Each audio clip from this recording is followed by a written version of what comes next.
de ayuda, de apoyo para esta obra que Dios ya comenzó aquí por medio del hermano Rob y otros hermanos aquí, varios de ustedes también. Y damos gracias a Dios por eso. Entonces, a lo mejor a algunos les gustaría escuchar un poquito más de mi historia personal y en un momento podemos hacer eso, pero creo que la manera que les puedo servir más en esta mañana es compartirles la palabra de Dios. ¿Verdad? Esa es la manera que durante el tiempo que Dios nos ha llamado aquí a Puerto Escondido, que la manera que más les puedo servir como líder, como pastor, como anciano en esta iglesia, es por traerles domingo tras domingo la santa palabra de nuestro Dios. Amén. Porque es la palabra que nos capacita, es la palabra que el Espíritu Santo usa para fortalecernos, para enviarnos en su misión, para cambiar este mundo para la gloria de Cristo, para ver el reino de Dios avanzado sobre la tierra. Así que con esto en mente, con este fin en mente, vamos a abrir nuestras Biblias y les invito a buscar en sus Biblias a Hechos capítulo 4. Hechos capítulo 4, Hechos en el Nuevo Testamento, si tienen su Biblia o su teléfono, Hechos capítulo 4, y vamos a empezar aquí en el versículo 23. Quiero darles un poquito de resumen para que ustedes recuerden lo que está sucediendo aquí en esta parte del libro de Hechos. Me imagino que muchos han leído o están familiarizados por lo menos con las historias en el libro de Hechos, pero este libro es algo que ocurrió en la historia poco después de la vida, muerte y la resurrección de Jesucristo, ¿verdad? Entonces los apóstoles Pedro y Juan y otros han sido enviados por el Espíritu Santo, han recibido la promesa del Espíritu y ahora están testificando de la grandeza de Jesús y sanando en el nombre de Jesús. Y en esta historia, este relato que tenemos delante de nosotros hoy, es lo que acaban de hacer ellos. Acaban de sanar a un hombre que había sido cojo por toda su vida. Y entonces las autoridades se enojan y les dicen: no deseamos que ustedes prediquen más o que hablen más en ese nombre, en el nombre de Jesús. ¿Y qué es la respuesta de Pedro y Juan? Su respuesta es: ustedes tienen que juzgar, ¿verdad?, para ustedes mismos, si es mejor obedecer a ustedes o obedecer a Dios.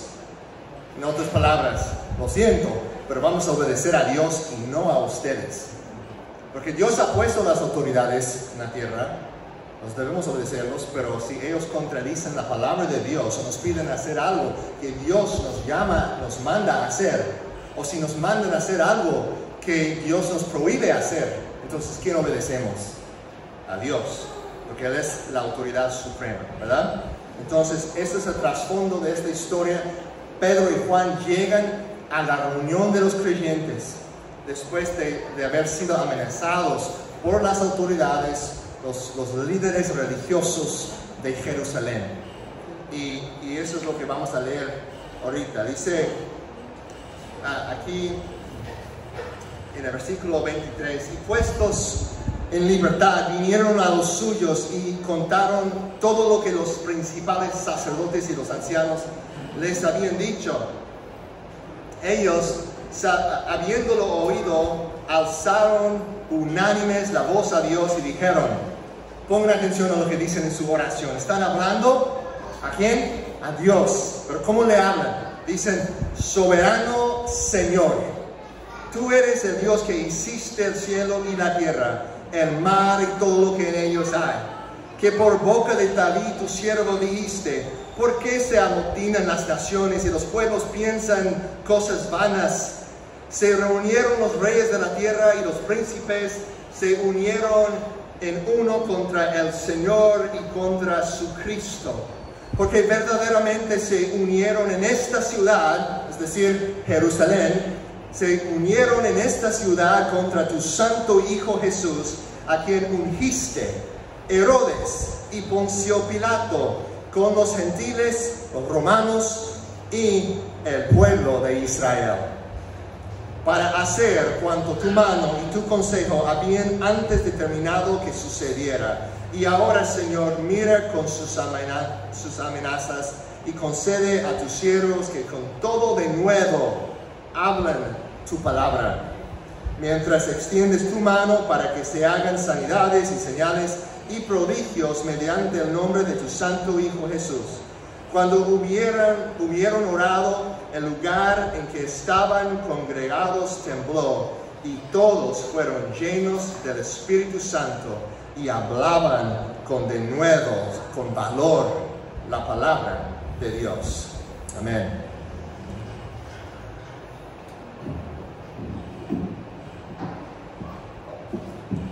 Padre, te damos gracias por traernos aquí esta mañana. Te alabamos porque tú eres bueno. Venimos reconociendo nuestra necesidad. Necesitamos a ti, Dios. Tú nos creaste para ayudarnos a recordar constantemente de que nosotros no somos autosuficientes. Así es, no somos autosuficientes. Necesitamos comida, necesitamos agua, necesitamos aire para respirar. Sin una de esas cosas morimos. Pero todas esas cosas vienen de ti y nos recuerdan de lo que más necesitamos, Dios. Eres tú. Padre, te pido que por tu Espíritu Santo puedas abrir nuestros corazones para que nos demos cuenta de cuánto te necesitamos esta mañana, de cuánto necesitamos el pan de la vida, tu Hijo Jesucristo, tu palabra que es pan, alimento para nuestras almas. Háblanos por tu Espíritu, guíanos, repréndanos, Señor, donde sea necesario. Anímanos donde lo necesitamos. Fortalece nuestras almas. Guíanos no hacia la tentación, sino en los senderos de justicia por amor a tu nombre. Guía mis palabras, Dios, para que yo no diga nada que no sea conforme a tu palabra, que no sea conforme a tu santa voluntad. Ayúdanos, Padre, en el nombre de Jesús. Amén. Bueno,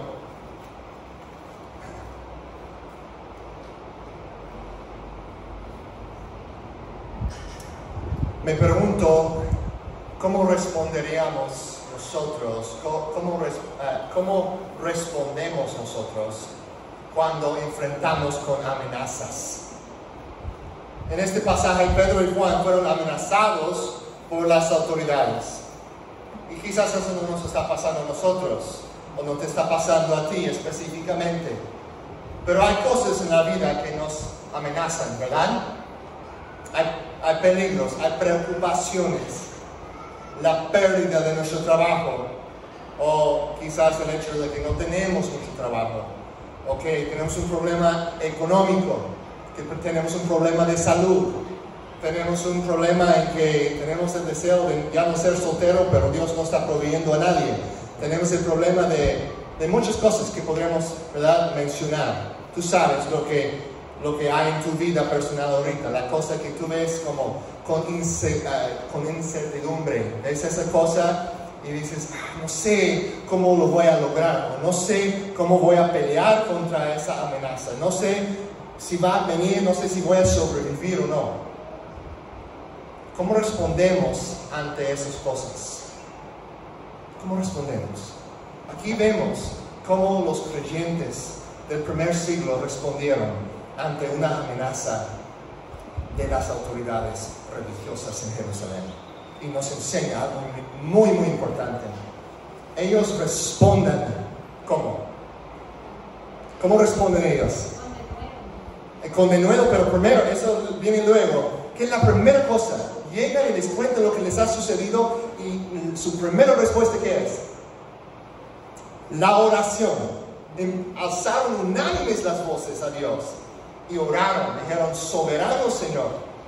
Responden con oración, no con miedo, no con la fuerza humana. Ay, pues vamos a conseguir unas espadas y vamos a lidiar con esos falsos profetas. No responden así. No responden con ansiedad, responden con oración. ¿Cómo es que pueden tener una respuesta tan buena, tan segura? Tiene mucho que ver con lo que dicen en las primeras dos palabras de su oración. Noten lo que dicen ahí: soberano Señor. Soberano Señor. Si tienes la nueva versión internacional, no es una mala versión, pero ahí, creo que la nueva versión internacional, tanto la Reina Valera tiene esa palabra, soberano Señor. Creo que es la Biblia de las Américas, que es una excelente traducción generalmente. Si tienes esa, solo dice Señor. Y hay una razón por eso, pero sí es bueno tener esa palabra soberano ahí, porque estamos hablando aquí de soberano Señor, el Señor soberano. Y es importante enfatizar eso. ¿Por qué? Ese es el punto central que quiero enfatizar esta mañana con ustedes. Lo que nosotros creemos sobre Dios va a determinar el tono de toda nuestra vida cristiana. Escuchen eso bien.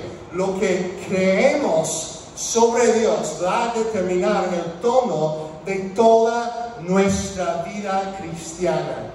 Digan eso conmigo. Lo que creemos sobre Dios va a determinar el tono de toda nuestra vida cristiana. El tono de toda nuestra vida cristiana. ¿Qué quiero decir con eso? Pues tenemos un buen ejemplo aquí. Lo que ellos creen sobre Dios impacta su respuesta ante la amenaza. ¿Cómo responden? Con oración. Entonces, lo que tú crees en tu corazón sobre Dios va a determinar cómo respondes a diferentes situaciones. Va a determinar cómo vives cada día. Va a determinar el tono de toda tu vida cristiana, incluyendo tu vida de oración, incluyendo tu vida con familia, incluyendo tu vida en el trabajo, incluyendo tu vida en la escuela. Si un día regresamos a las escuelas, pero ahí en casa estudiando, todo eso va a ser determinado por la manera o lo que tú piensas en tu corazón, en tu mente sobre Dios. Lo que tú crees sobre Dios es la cosa más importante de ti. Eso va a determinar cómo vives toda tu vida. Entonces, ellos tienen una fe en Dios, tienen un conocimiento sobre Dios, saben algo sobre Él, saben que Él es, ¿qué? Soberano. Saben que Él es soberano. Les cuento una historia para ilustrar esta idea central. Yo tengo 3 hermanos, soy el número 3 de 4 hermanos varones. Y mis 2 hermanos más grandes, ya como a los 15, 16 años, son muy trabajadores, empezaban a trabajar, empezaban a ganar dinero. Mi papá es pastor, allá en Estados Unidos trabajaba como misionero, como pastor, evangelista, durante los últimos 40 años, más de 40 años ya. Pero entonces había etapas en que no teníamos mucho dinero como familia, ¿verdad? En comparación a otras personas. Y nunca sentí infelicidad. Mi papá siempre buscó maneras de hacer cosas divertidas como familia, con poco dinero. Pero cuando mis hermanos empezaban a trabajar, empezaban a poder comprar su propia ropa, ¿verdad? Así ropa de moda. Y yo ya como cumpliendo los 11, 12 años, pues ya empezaba a pensar en esas cosas, ya empezaba a pensar en las chicas, ¿verdad? Como a esa edad, como ya digo, pues no quiero andar así como ando, todo eso empieza a importar un poquito más, ¿no? para muchas personas en esa edad. Entonces, como yo no tenía ropa de moda, quería pedir a mis hermanos, ¿verdad? El hermano más grande, el hermano José, él sí tenía un corazón así generoso en cuanto a su ropa. Entonces él de vez en cuando me prestaba su ropa para salir. Si yo iba a salir con los amigos, podría decir, oh, hermano, por favor, ¿puedo pedir prestado algo aquí de tu closet? Y él sí me dejaba muchas veces. No me daba como la más nueva, pero como una cosa que había comprado hace unos meses, ¿no? Y mi otro hermano, Benjamín, el segundo, los dos somos muy buenos amigos y generosos de diferentes maneras. Pero en cuanto a la ropa, y no lo culpo, porque yo, pues como a los 11, 12 años, a lo mejor no iba a tener mucho cuidado, pero él con la ropa no quería compartir conmigo, para nada, ¿verdad? No quería compartir. Así que, ¿qué piensan que yo haría?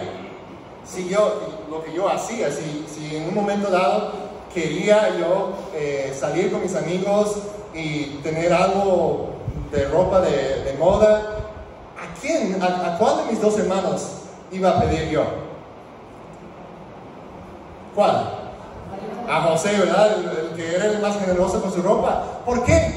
Porque yo sabía algo de su carácter. Yo sabía algo de cómo era en ese sentido, ¿no?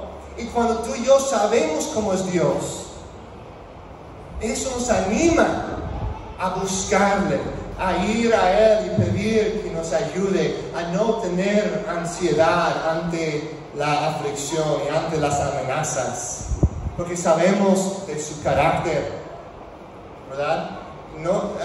Todo el mundo, aquí en México casi, ¿verdad? Todo el mundo cree en Dios. Hay algunos ateos, dicen que son ateos, en sus corazones saben que hay un Dios, pero dicen que no creen en Dios. Pero casi todo el mundo puede decir, oh sí, yo creo en Dios, creo en Diosito. Pero realmente saben cómo es nuestro Dios. Han visto su revelación en Jesucristo, han experimentado la revelación de sus escrituras por medio de su Espíritu Santo, porque eso es lo que cambia a una persona. No tener un conocimiento general de que, sí existe Dios, el Diosito, me ayude con eso, por favor. No, pero conocer lo que la Biblia enseña de Dios, conocer cómo Jesucristo nos ha revelado el Padre. Eso cambia todo, cambia todo el tono de nuestra vida cristiana, cómo vivimos. Anita, ¿me pasas el agua, por favor? Entonces, aquí vemos, gracias.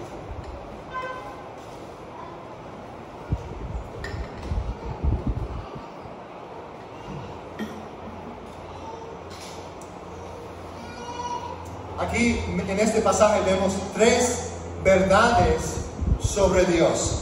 Tres verdades muy importantes sobre la soberanía de Dios. El hecho de que Dios es soberano. Quizás no es una palabra que usamos mucho. ¿Qué quiere decir eso? Que Dios es soberano. Que Dios tiene el control. Que Dios es el todopoderoso. Que Él es el que gobierna todo. Él es soberano. Él es el rey de todo. Y la primera verdad sobre su soberanía que vemos aquí es que Dios es soberano sobre toda la creación. Absolutamente toda la creación está bajo el dominio de nuestro Dios. Nota el versículo 24. Y ellos, habiéndolo oído, alzaron unánimes la voz, dijeron: soberano Señor, tú eres el Dios que hiciste el cielo y la tierra, el mar y todo lo que hay en ellos. Ahora les llamo la atención otra vez a esa palabra soberano. Soberano Señor. En el griego, en el lenguaje original de la Biblia, es una sola palabra. No es la palabra que usa típicamente para decir Señor. Esa es la palabra kurias. En griego, kurias es la palabra más común que se refiere a nuestro Señor Jesucristo, o incluso cuando hablan de una persona con respeto dicen Señor, y usan esa palabra kurias. Pero aquí se encuentra otra palabra que es déspota. Déspota en griego. Tenemos esa palabra en español también, y en inglés, despa. viene de esa palabra griega. Y típicamente, por lo menos en inglés, y creo que aquí también, esa palabra tiene más o menos una idea negativa. Pensamos en un déspota como alguien que reina con un poder absoluto y abusa de ese poder. Podemos decir que el dictador de Corea del Norte es un déspota. Controla todo lo que hace la gente allí. Ellos no pueden recibir noticias de afuera, de otros países. Está controlado todo, es un déspota. Entonces podemos hacernos la pregunta, ¿qué onda? ¿Qué pasa aquí? ¿Por qué está hablando a nuestro Dios como déspota? Pues obviamente el lenguaje cambia a través del tiempo, pero a la misma vez hay un punto que tenemos que resaltar aquí. Es una cosa espantosa, es horrible, es una cosa terrible si un hombre o una mujer, una persona tenga ese tipo de poder absoluto. Todos estamos de acuerdo con eso, ¿verdad? Es espantoso, por eso ninguno de nosotros estamos tratando de buscar una manera de llegar a Corea del Norte para vivir allá. No tienen problema con la frontera ahí, de que personas están tratando de entrar. No, porque nadie quiere ir allá. Nadie quiere vivir bajo el poder supremo de un hombre. Es algo espantoso cuando un hombre tenga ese tipo de poder, pero hermanos y hermanas, es algo maravilloso saber que nuestro Dios bueno tiene ese tipo de poder absoluto. Amén. Entonces, segunda verdad sobre la soberanía de Dios. Dios es soberano sobre las naciones y los gobernantes. Eso es el versículo 25 a 26. Aquí vemos que ellos están orando la Biblia. Es bueno orar la Biblia, orar lo que dice las Escrituras. Cantamos unos salmos ahí de las Escrituras, ¿verdad? Aquí ellos están orando, su oración está basada en el Salmo 2. Y dice, tú por boca de David, tu siervo, dijiste, ¿por qué se amotinan las gentes y los pueblos piensan cosas vanas? ¿Qué quiere decir eso? Los pueblos piensan cosas vanas. Una mejor traducción quizás sería, a lo mejor algunas de sus versiones lo tienen así, porque los pueblos traman una conspiración vana. Porque traman una conspiración vana. En otras palabras, los pueblos, las naciones están conspirando contra el Señor. Pero esas conspiraciones que están tramando son conspiraciones vanas. En otras palabras, no sirven. No sirven. Esa palabra en griego para vana es kenas. Y esa palabra significa también vacío. Es vacío. En otras palabras, sus amenazas, sus conspiraciones son vacías. No tienen nada de peso. No sirven para nada. No nos espantan. Y eso me recuerda de algo que Jesús dijo acerca de Herodes. Herodes está mencionado aquí en este pasaje como uno que había venido en contra del santo Mesías, ¿verdad?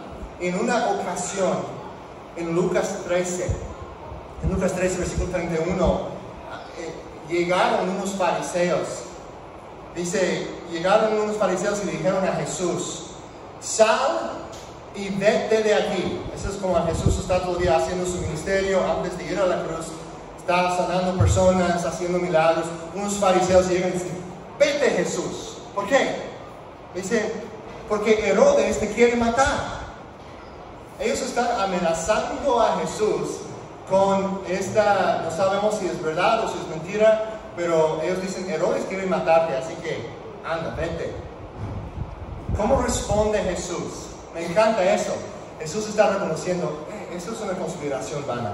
Dice, versículo 32, y él les dijo, vayan y díganle a ese zorro, yo expulso demonios y hago curaciones hoy y mañana, y al tercer día cumplo mi propósito. Ahora, qué respuesta tan curiosa, ¿no? Tan interesante. ¿Por qué responde así Jesús? ¿Por qué responde, ve a decirle a ese zorro? Se refiere a Herodes como un zorro o una zorra, literalmente. ¿Qué tipo de insulto es eso? ¿Qué es lo que está diciendo Jesús? Bueno, en el mundo occidental en la que nos encontramos, Estados Unidos, México, Europa, típicamente nosotros pensamos, a lo mejor tiene un concepto un poquito diferente, pero creo que es lo mismo, que típicamente pensamos en un zorro como un tipo engañador, una persona que está haciendo trucos. ¿Tienen aquí este concepto de un zorro? Más o menos. Es un zorro, pues a lo mejor hay otros sentidos también, pero eso es, en las historias, en los cuentos de hadas para niños, muchas veces el zorro aparece así, como un engañador, como alguien de trucos. Entonces es demasiado fácil tomar ese concepto que nosotros tenemos y ponerlo aquí en este pasaje. Dice, bueno, Jesús está insultando a Herodes diciendo, ay, pues él es un engañador, está tratando de hacer una trampa, algo así. Pero si pensamos en lo que los oyentes originales hubieran entendido, y siempre debemos hacer eso, ¿verdad? Porque esto fue escrito hace 2000 años, en otra cultura, en otro lenguaje, debemos tratar de pensar como ellos lo más que podamos, y pensar para ellos qué viene a la mente cuando escuchan de un zorro. Yo tengo una idea de lo que Jesús estaba diciendo. Estuve un pastor, un maestro, un profesor, de hecho, cuando mi esposo y yo estuvimos estudiando en Jerusalén hace unos años, nos compartió eso, tuvo mucho sentido.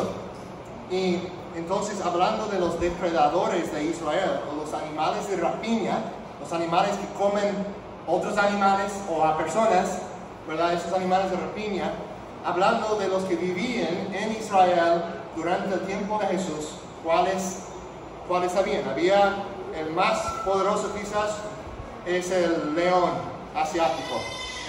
Ya no hay leones en Israel, pero en ese entonces todavía había, ¿verdad? Luego también tienes el oso, había osos. ¿Recuerdan la historia de Eliseo? Las osas que salieron del bosque para comer a los muchachos que estaban burlándose del profeta. Había osos ahí, ¿verdad? Entonces, ¿qué más? También tenemos el lobo árabe, todavía existe en esa región. Esos son depredadores con los cuales no quieres topar, ¿verdad? Si no quieres toparte con ellos, estás andando, caminando por una brecha allá en Israel. No quieres encontrarte con un oso, con un león, con un lobo. También había leopardos en ese lugar, tampoco con un leopardo. Entonces, si estás caminando, suponemos, de Jerusalén a Jericó, andas por el camino, por el sendero, con un león, eso es espantoso. Con un oso, espantoso. Leopardo, lobo, sí, espantosos. Con un zorro, pues eso no.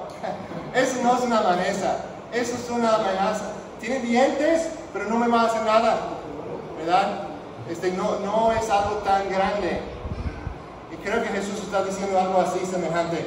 Esta amenaza que ustedes me están trayendo está vacía. Es lo que está diciendo aquí. Entonces, te hago la pregunta, ¿crees eso, mi hermano, mi hermana? ¿Crees que las cosas que te están amenazando, falta de trabajo, dificultades en la familia, problemas de salud, lo que en la familia, lo que sea, creen ustedes que son cosas vacías en comparación con nuestro Dios soberano? ¿Creen eso? Amén.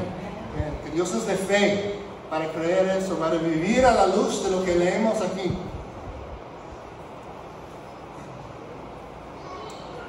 Si estás viviendo con temor, si estás viviendo con ansiedad, si estás viviendo tratando de ganar más alabanza de las personas, más seguridad por las relaciones que tienes o el puesto que tienes, y tu enfoque está ahí, puede ser que esos son señales que, aunque sean cosas buenas, se han convertido en ídolos. y necesitas volver tu mirada hacia el Dios soberano. Porque esas cosas se pueden desaparecer de repente, pero Dios permanece para siempre. La última verdad, Dios es soberano sobre las peores tragedias y las usará para el bien de su pueblo. Punto número 3, la última para hoy. Dios es soberano sobre las peores tragedias y las usará para el bien de su pueblo. Versículos 27 a 28. Dice, porque verdaderamente se unieron en esta ciudad contra tu santo Hijo Jesús todas esas personas poderosas, ¿verdad? Y en el versículo 28, quiero que se den cuenta de eso. Tienen muchas personas poderosas viniendo contra Jesús. Pilato, Herodes, los líderes de los judíos, el pueblo judío, todos están en contra de él. Es como decir, como todo el mundo me está en contra. Pero ¿qué dice el versículo 28? Es una buena noticia. Ellos solo pudieron hacer cuanto tu mano y tu consejo habían antes determinado que sucediera. Saben que las peores cosas que pueden pasar solo son cosas que la mano y el poder de Dios determinan que sucedan. Dios hace eso sin pecar, sin ser el autor del pecado. Es muy importante. Algunos tienen miedo de decir lo que acabo de decir porque dicen, ay, pues entonces si Dios es soberano sobre lo peor, entonces no está trayendo pecado, no está culpable Dios. Pues la Biblia dice que no. La Biblia dice que Dios es soberano sobre toda la maldad, pero Él no es la causa de la maldad. Él lo usa para el bien. Nosotros sabemos que Él dispone todas esas cosas para el bien de aquellos que lo aman. Romanos 8 nos dice. ¿Qué es el ejemplo más grande que eso? Si estás luchando, a lo mejor algunos de ustedes en sus corazones están luchando con eso. Algo muy mal me está pasando. ¿Cómo es que Dios tiene control de eso? Se siente que Dios está fuera de control. O hasta peor, se siente que Dios ni está. O se siente que si está, no le importa, porque mira lo que me está pasando. Y estás luchando con eso. ¿Cómo puede Dios usar todas, no algunas, todas las tragedias en nuestras vidas para el bien? Tú puedes tener, mi hermano, mi hermana, puedes tener plena seguridad de esa verdad. ¿Sabes cómo? Porque es la verdad que vemos revelada en la cruz de Cristo. Es la verdad que vemos revelada en el acto de amor más grande de nuestro Dios, que a la misma vez fue el acto más cruel de la humanidad. ¿Escucharon eso? Es la crucifixión de Jesucristo que es el acto más supremo del amor de Dios, la revelación, la manifestación más elevada del amor de Dios y a la misma vez el acto de crueldad más grande de la humanidad. Las dos cosas en el mismo evento. La cruz de Cristo fue un momento horrible. Ahora nosotros recordamos la cruz como algo bonito, pero realmente fue un momento horrible para los discípulos. Imagínense Pedro, Juan, Jacobo, viendo a su mejor amigo ahí colgado en una cruz, aquel que iba a liberarlos de los romanos, salvar a Israel, y ahí está muriendo. Se están burlando de él, están escupiendo en su cara, y ha muerto y la oscuridad ha caído sobre la tierra. En este momento están pensando, nuestro mundo se ha acabado, ya terminó, ya no hay esperanza. Y hermanos, en ese momento cuando todo pareció tan oscuro, en ese momento donde no pareció tener ni un brillo de esperanza, Dios estaba llevando a cabo el bien supremo de su pueblo, porque fue en ese momento de crueldad de la humanidad, en ese momento de castigo, que Dios estaba llevando a cabo nuestra salvación, nuestro gozo eterno. Nosotros podemos tener fe en nuestro Dios, porque si Él puede usar la muerte injusta de su Hijo para llevar a cabo sus buenos propósitos para toda la humanidad que cree en Él, ¿no creen también? ¿No crees también que Él puede usar lo que está pasando en tu vida ahorita para llevar a cabo el bien en tu vida? El problema es que a veces definimos el bien como nosotros, a nuestro gusto. El bien es tener una casa nueva. El bien es no tener nada de problemas. El bien es tener la novia que yo quiero. Es ir a ese lugar para estudiar, ese trabajo. Ese es el bien que yo quiero. Pero aunque esas cosas pueden ser buenas, pero el bien supremo que Dios está llevando a cabo en tu vida por medio de las pruebas y las aflicciones y las amenazas que experimentas es hacerte más como su Hijo Jesús. Es acercarte más a Él. Y Él es la fuente de toda buena cosa. Si tienes a Dios, tienes todo lo que necesitas tener. Escúchame bien, jóvenes, escúchame. Tú puedes, escúchame, eso es tan importante para todos, pero especialmente empezando la vida. Tú puedes tener todo, tú puedes lograr todo. Pero si no tienes a Jesús, no tienes nada. Y tú puedes perder todo, pero si tienes a Jesús, tienes todo lo que necesitas. He visto a personas levantar y caer. Tuve un buen amigo en Estados Unidos que ganó mucho dinero y luego lo perdió casi todo. Ese dinero no lo satisfizo, solo lo alejó más de Dios. No siempre pasa así, pero en este caso, él se alejó más. Se distrayó con las riquezas de este mundo y no estaba feliz. Tenía todas esas cosas materiales que esta vida puede ofrecer, pero no estaba feliz. Dios usó la pérdida de esas cosas para que él volviera a Él. Ahora él está contento, ya tiene un trabajo de nuevo, su negocio está ya empezando otra vez y todo, pero ya no tiene ese amor, ese ídolo de la riqueza, y tiene gozo en Dios, mucho más satisfecho que antes con todas esas casas que tenía, y propiedades y vacaciones y todo eso. Ahora está mucho más feliz que cuando tenía todo eso, porque tiene una relación con Jesucristo.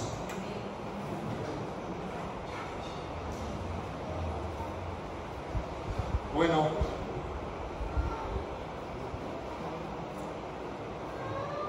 mucho más que podríamos decir aquí.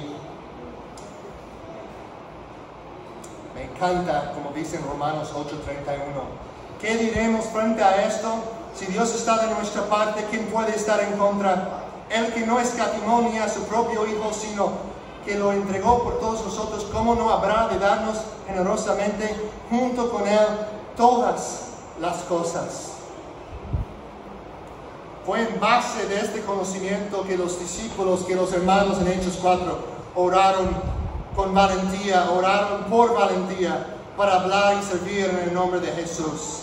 Dice el versículo 29, y ahora, Señor, mira sus amenazas y concede a tus siervos que con denuedo, sin miedo, hablen tu palabra, mientras extiendes tu mano para que se hagan sanidades y señales y prodigios mediante el nombre de tu santo Hijo Jesús. Lo que creemos sobre Dios va a determinar el tono de toda nuestra vida cristiana, nuestras oraciones, nuestra vida, nuestros deseos. Ellos están orando que Dios les dé valentía para ir a evangelizar cuando las autoridades apenas les han avisado que no lo hagan, porque tienen fe en un Dios soberano. Dios contesta su oración en el versículo 31, aquí al final. Cuando hubieron orado, el lugar en que estaban congregados tembló. Imagínense, aquí hay temblores con frecuencia, ¿verdad? No sé si yo nunca he estado en una reunión de oración donde de repente tembló. A lo mejor algunos de ustedes han experimentado eso, pero hubiera sido algo muy maravilloso, ¿no? Muy espantoso en un sentido. Tembló el lugar y todos fueron llenos del Espíritu Santo y hablaban con denuedo la palabra de Dios. Hermanos, ¿saben lo que va a hacer temblar espiritualmente a esta ciudad? Lo que va a hacer temblar a Puerto Escondido, a esta región de Oaxaca, el sur de México. ¿Qué es lo que va a producir un temblor en los corazones? Convicción, arrepentimiento. ¿Qué va a producir eso? Pues Dios últimamente, pero ¿cómo? Por medio de un pueblo que cree en su soberanía. por medio de una iglesia que tiene una fe firme en la soberanía de Dios. Que Dios está usando las pruebas y todo lo que pasa para llevar a cabo su bien en nosotros. Todas esas cosas disponen para el bien de aquellos que le aman y los que han sido llamados conforme a su propósito, ¿verdad? Porque Él nos ha predestinado para que fuéramos conformados a la imagen de su Hijo, para que Él sea el primogénito de entre muchos hermanos, para que Cristo sea glorificado. Que creemos, deseamos que Cristo sea glorificado en Puerto Escondido. Tuve la oportunidad la semana pasada de ir y orar con otros pastores, con el presidente municipal y otros líderes de la ciudad, y pudimos orar ahí para que el reino de Dios llegara más a Puerto Escondido, para que la gente de esta ciudad llegara a conocer a Dios verdadero, para que llegara a ser un avivamiento en los corazones. Dios nos dio la oportunidad de orar. El hermano Juan, David estaban ahí conmigo. Era hermoso eso, porque eso es lo que deseamos, ¿verdad? Que hasta las personas en autoridad también se conviertan y conozcan a Cristo, si es que todavía no lo conocen. Para que haya un cambio en la sociedad también, en la cultura. Dios puede hacer eso. ¿Saben que Dios ha hecho eso en otros países, en otras culturas en el pasado? Donde naciones enteras, quizás no 100% de las personas, pero naciones enteras, por la gran parte, fueron convertidas al Evangelio. Y todo cambió, el gobierno cambió, todo, ¿verdad? La manera que hacían las cosas, todo cambió, porque lo estaban haciendo conforme a la palabra de Dios. Y produjo prosperidad y seguridad para las personas que vivían en esos lugares. No una vida sin problemas, sin dificultades, pero paz. Y eso es algo que puede venir, hermanos, que es en nuestras vidas también y en nuestra comunidad. Nosotros no demandamos que Dios haga eso ahorita, que Él lo haga de la manera que nosotros queramos, pero sí nos sometimos a Él como el Dios soberano, como el Rey. Decimos, Señor, que venga tu reino aquí, como tú quieres traerlo, de la manera que tú lo quieres hacer, que venga tu reino, porque tú eres Rey. Solo úsanos como tú quieres, Señor, para ser parte de eso, con nuestra familia, criando a hijos que tengan un temor de Dios, que tengan un amor por Cristo. Ahí es un buen lugar para empezar, enseñándoles estas verdades a nuestros hijos, a nuestros vecinos, compañeros de trabajo, que vean eso en nosotros. Cuando los demás están quejando, cuando los demás están preocupados, cuando los demás tienen ansiedad en el mundo por lo que está sucediendo con la pandemia y todo, y nosotros tenemos una fe, no que seamos personas necias o que decimos, pues no importa todo eso, no. Somos responsables, por eso andamos aquí distanciados y todo, queremos ser responsables, pero no preocupados, no con temor, ¿verdad? Yo aquí no veo temor, es algo hermoso, ¿verdad? ¿Por qué? Porque tenemos a Cristo. Sabemos que Él es más grande que esa pandemia y todas esas consecuencias que ha traído. Es más grande que cualquier persona que quizás está manipulando esta situación. Cristo es Rey, es el soberano. Así que, gloria a Dios, que Él nos ayude a recordar eso para que haya un temblor espiritual en nuestros corazones en primer lugar, en nuestras familias, en nuestros matrimonios y en toda nuestra ciudad. Amén. Gracias, Padre. Tú eres bueno y tú eres todopoderoso. Ayúdanos a creer estas cosas, Dios. Danos fe. Ayúdanos a someternos a ti, a no tratar de cambiar las cosas por nuestras propias fuerzas. No ser necios, no ser tontos, sino responsables. Buenos administradores de los recursos que nos has dado, de las relaciones que nos has dado. Que podamos recordar que lo que tenemos es tuyo y que podamos usarlo para avanzar tu reino. Que seamos sabios, Dios, no para que la gente mire a nosotros y digan, pues qué lindas personas, sino que miren a nosotros y que nosotros podamos decir, es por Jesús, es por el Espíritu Santo en mí. Esa es la diferencia. No tiene nada que ver conmigo, no tiene nada que ver con mi inteligencia, tiene que ver con la obra de Dios en mi vida, para que Cristo sea glorificado. Si hay alguna persona aquí que todavía no te conoce, te pido que tú puedas obrar en su vida y en su corazón, que en este momento pueda reconocer su necesidad de ti, de huir a ti, buscando perdón por su pecado, buscando refugio en ti, que tú los estás llamando para participar en tu reino, participar en tu familia, en tu iglesia, que tú estás usando para cambiar el mundo. Gracias, Padre. Te amamos, te bendecimos, porque tú nos amaste primero, en el nombre de Jesús. Amén.